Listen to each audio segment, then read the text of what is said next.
Bonjour et bienvenue dans cette nouvelle vidéo autour de l'emprise et des violences conjugales.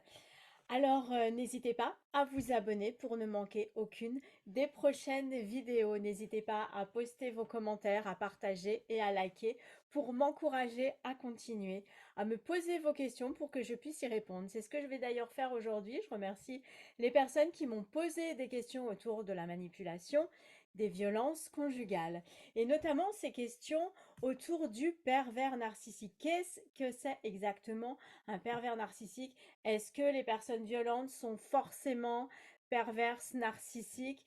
Différence entre manipulateur, pervers narcissique. Alors, on va faire un point autour de ce questionnement. Alors, pour faire la différence entre les deux, il convient de retracer un petit peu l'histoire de ces deux notions. Le diagnostic de perversion narcissique a été mis à jour en 1986 par un psychanalyste, Paul-Claude Racamier. Donc en psychanalyse, on tend à décrire et à comprendre ce qui se passe à l'intérieur d'une personne. Et donc, comment dire, le terme de pervers narcissique décrit une structure psychique, c'est-à-dire la façon dont la personne est organisée, avec son architecture, ses points fixes, ses dynamiques inconscientes. En tant que telle, la structure psychique est globale et elle est constante surtout. Le terme de manipulateur, lui, il est issu d'une autre école de psychologie qui est le courant cognitif et comportemental. Alors c'est un courant qui s'intéresse au comportement d'une personne, ce qu'elle fait, ce qu'elle dégage de l'extérieur, ses croyances qui sont la plupart du temps inconscientes. La plupart du temps. La manipulation est vraiment un comportement, quelque chose que le manipulateur fait. Donc, pervers narcissique et manipulateur recouvrent donc deux points de vue différents. Le premier, je rappelle, décrit la structure psychique de la personne et le second dépeint ce qu'elle fait. La question est de savoir comment, pourquoi et à quelle fréquence elle le fait. Les personnes qui manipulent présentent des traits de personnalité problématiques autres que la perversion narcissique. Pour la plupart d'entre elles, la manipulation qu'elles mettent en œuvre est inconsciente. Elles sont persuadées qu'elles ne sont pas dignes d'amour, qu'une telle les manipule, que leur partenaire va mettre fin à la relation, etc., etc. C'est une manipulation inconsciente et constante. Dans tous les cas,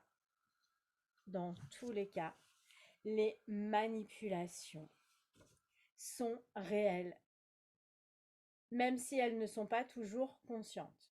Il s'agit d'un fonctionnement névrotique que je vais expliquer plus ou moins. Donc, la manipulation perverse narcissique. Quand les manipulations sont fréquentes, destructrices, conscientes et délibérées, on pense qu'on a affaire à une personne de structure perverse narcissique. Le harcèlement. La répétition de situations de manipulation destructrice constitue un poison pour la personne qui se retrouve sous emprise. Il s'agit vraiment de harcèlement répétitif. Petit à petit, comme insensiblement, arrivent les manœuvres, les dévalorisations, les déstabilisations de la pensée comme du système émotionnel et le déni de son humanité et de sa dignité et une mise sous stress permanente. Du coup, on dit que la personne est une proie pour le manipulateur. Et la proie devient confuse, elle est incapable de se souvenir précisément de ce qui est arrivé, car tout est mélangé, tout est fait pour qu'elle elle n'ait plus de point de repère et qu'elle perde de pied. Elle perd sa vitalité, son autonomie, sa joie de vivre, sa personnalité. C'est d'abord à cela qu'on peut reconnaître une situation d'emprise.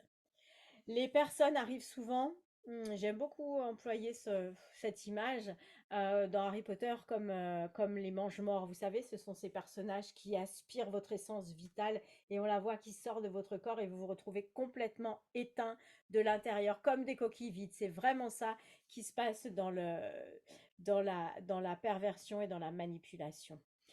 Le harcèlement, il va rendre la destruction presque indécelable parce qu'elle est portée à coups répétitifs, incessants. Des tout petits coups, l'air de rien, psychologique, émotionnel. Et du coup, l'estime de soi va baisser, baisser, baisser, baisser. Et on va pas s'en apercevoir tout de suite. Quand on s'en aperçoit, c'est trop tard, on est déjà éteint, on est déjà mis sous emprise. Il va mettre la personne dans un isolement total. Euh, on va, depuis l'entourage, penser que du coup, c'est une fatigue passagère, une détresse passagère, euh, due, on ne sait pas trop, relations professionnelles, personnelles. Et l'entourage aura beau jeu de dire à la proie qu'elle se fait une montagne de petites choses que tout le monde va traverser, plus ou moins, en fonction des périodes de sa vie et de son année. Sauf que pas du tout, en fait, le prédateur, il s'ingénie à faire croire à la personne qu'elle n'est pas normale, voire qu'elle est psychiquement malade. Et chaque création à une séquence toxique apporte un argument de plus en faveur du supposé déséquilibre mental de la personne qui est victime. Le harcèlement, il finit de construire étape après étape, brique après brique, une forteresse dont il est difficile d'échapper. On se retrouve complètement emprisonné dans ce schéma et voir une histoire tragique à terme si on n'y met pas un terme à temps. Donc la perversion narcissique. Le narcissisme pathologique, en fait, il s'agit d'un attachement maladif à son image.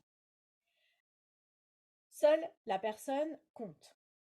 C'est l'enjeu de tout ce que la personne narcissique dit, fait, pense, ressent qui compte. Et pour que cette image soit suffisamment forte, suffisamment prestigieuse et puissante, elle est artificiellement gonflée, enjolivée, mise en avant. Les personnes narcissiques attendent d'autrui des louanges, de la reconnaissance, et elles sont extrêmement susceptibles. Elles ont tendance à vivre comme des humiliations tout ce qui va pouvoir les amener à penser qu'elles ne sont pas une personne d'importance aux yeux des autres. Elles sont en comparaison permanente et en compétition systématique pour apparaître comme meilleures dans tous les domaines. Les personnes qui souffrent de narcissisme pathologique revendiquent souvent aussi l'étrange prestige d'être victime depuis toujours d'un sort funeste qui s'acharne sur elle ou qui adopte une posture sacrificielle. Du coup, le coup est double, voire triple, puisque comme ce sont des victimes, en tout cas qu'elles se voient comme telles, elles pensent que cela leur donne des droits.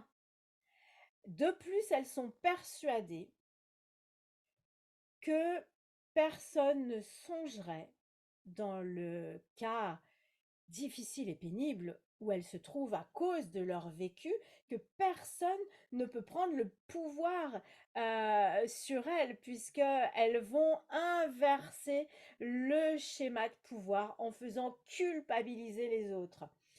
C'est une vraie manœuvre perverse.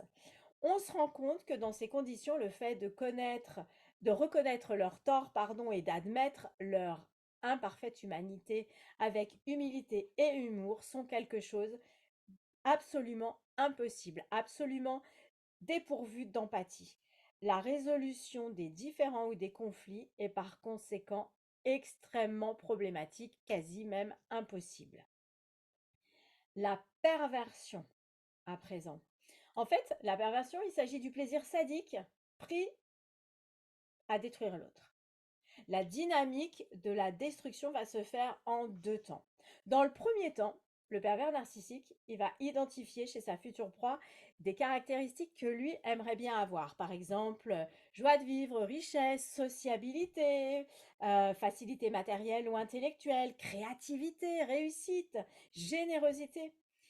Et du coup, de manière très archaïque, il va penser que de se frotter, de se rapprocher de cette personne, ça va lui permettre, par le biais d'une fusion, de la relation amoureuse, lui aussi de posséder ses caractéristiques. Donc tel les mange-morts comme je vous en parlais, il va absorber, vider la personne de toutes ses capacités pour,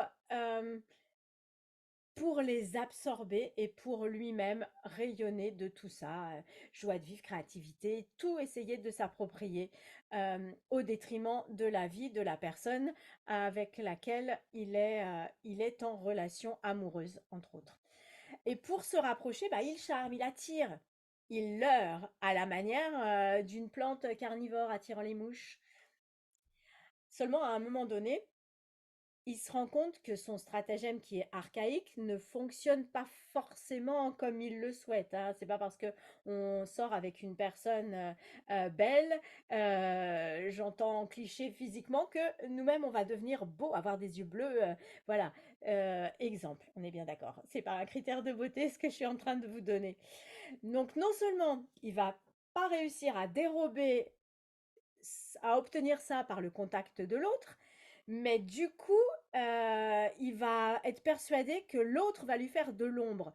Donc il va partir dans un schéma de cruauté, de colère et devenir hostile. Du coup, va s'enclencher un nouveau mouvement, un nouveau processus qui est le fait de détruire la proie pour les qualités qui l'ont justement attiré vers elle. Si il ne peut pas les posséder, ces qualités, eh ben au moins il va tenter de les détruire. Et ça veut dire de détruire la personne physiquement, émotionnellement et psychologiquement. On retrouve ces rapports aussi dans la relation parent-enfant, dans la relation au travail, etc. Mais moi, je me spécialise plutôt dans la relation de couple et de manipulation au sein du couple. Alors, est-ce que les pervers narcissiques sont conscients de leurs manœuvres? Je vais être très claire, hein. Oui, oui, oui et encore oui. Déjà, non, ils ne peuvent pas changer et ils sont tout à fait conscients des manœuvres qu'ils utilisent.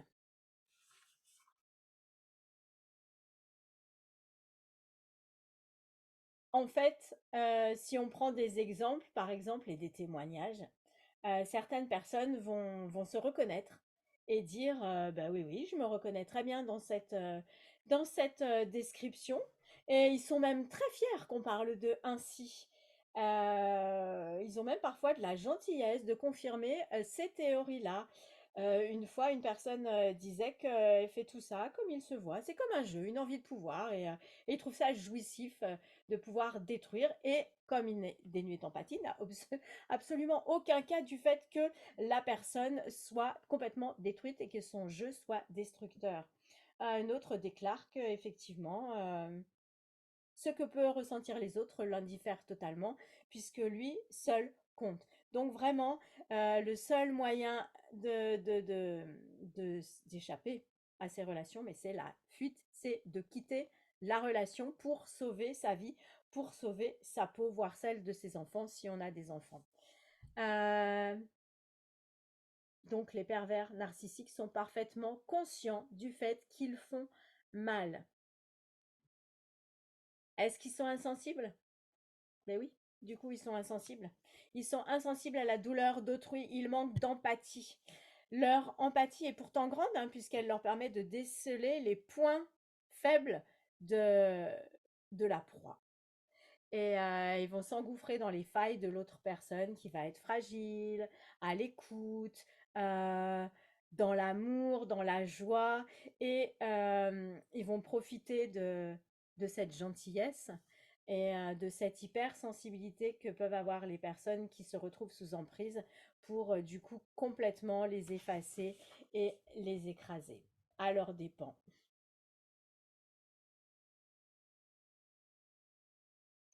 Voilà donc la seule façon de sortir de, de ces relations violentes, c'est partir, mettre fin à la relation.